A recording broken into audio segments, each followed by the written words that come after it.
Hey everyone, it's Dylan and Charlie from the Black Forest Wood Company, and we are building a table for Joe Manganiello.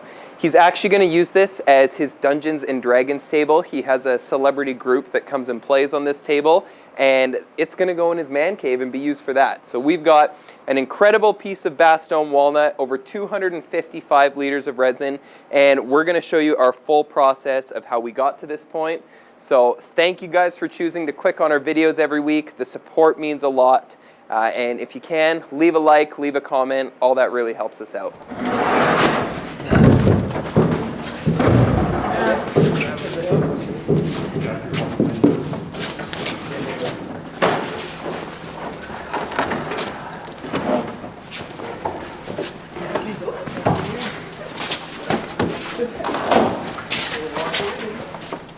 Yeah, I can How I Met Your Mother. I didn't know from that. Yeah.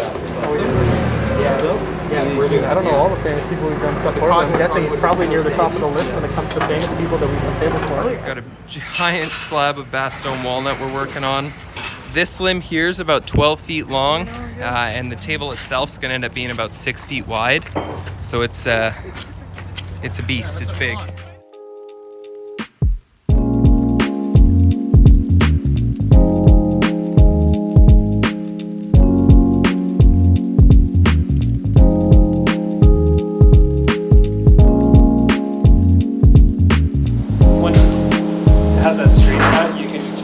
To cut like an angle on them. Sure. Yeah.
Just got these absolutely stunning slabs of Bastogne walnut placed in the mold right now for this pour for Joe Manganiello.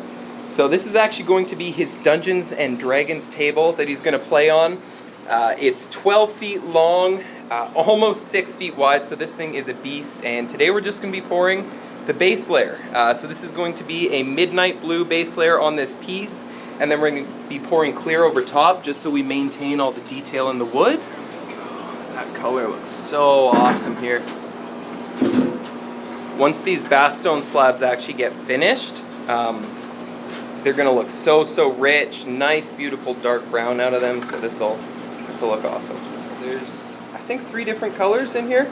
We did our steel gray, our evening sunset, and our royal blue, all in our Black Forest pigments. And then this, of course, too, as it cures, is going to develop all that texture and that modeling to it, so it'll change quite a bit. This will cure in about 1 week. And we're only doing 45 liters of epoxy right now, just because we're only doing a base layer. All right, so there we go. That's our 3 buckets in, our base layer's down. So we poured our base layer. We actually ended up having to add a couple more buckets because the wood soaked it up, and our layer got thinner, so we added 2 more buckets in here, I believe. And it's been about 48 hours, just over 48 hours since we did the last pour. And if you take a look at the resin, it's at the point where it's soft enough that you can see my finger will leave a dent, but it will still come back up. So that's what you're kind of going for. And if you also notice, it didn't stick to my finger, it just left that impression. So that's the perfect point to pour. And if you make sure you time it properly, not only will you get the strongest bond, but you're also going to get a really neat effect. So you can see it on the side of this clock where our base layer is actually all rippled. So that's what we're going for in Joe's piece. We're going to try and reproduce what's in that clock on a larger scale. So we've got 9 more buckets we're going to mix up here, and we'll come back once we've got the resin ready and we're pouring it in. Okay, so here we are. The base layer, like we said, it's been just over 48 hours. We've got our 9 buckets mixed up, and Sagar's about to pour everything in. So we're just doing a clear layer over top of that midnight blue base layer, because that's going to really accentuate the depth effect and show those edges of this slab.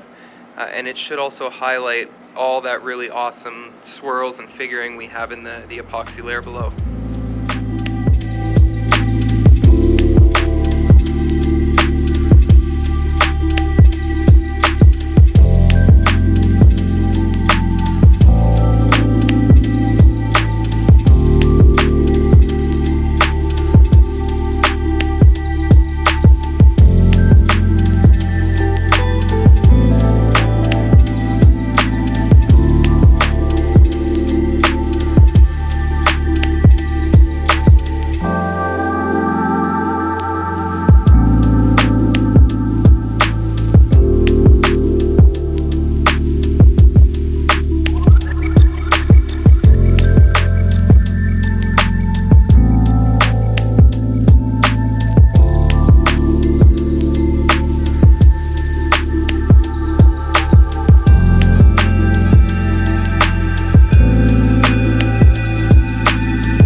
So final pour is done. We ended up adding, what was it, 11 and a half buckets that we put in here.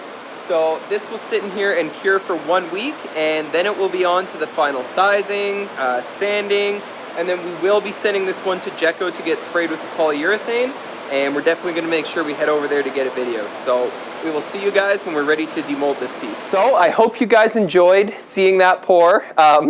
We were here at like literally midnight last night because we had to get that timing perfect for the base layer, but you got to do what you got to do, and it came out really, really awesome. We got this rippled effect that we were going for in the base layer. I don't know if you guys can see it now, but once we get it demolded, you'll really be able to see it from the end. And next week, we will be working on this more. So probably on Monday, we're going to pop it out of the mold. Then it's going to go on the CNC machine for flattening. Then we have to size and sand. And then this one's actually going to go to Jekko for finishing. So we'll make sure we get some content of that. But thank you guys for watching.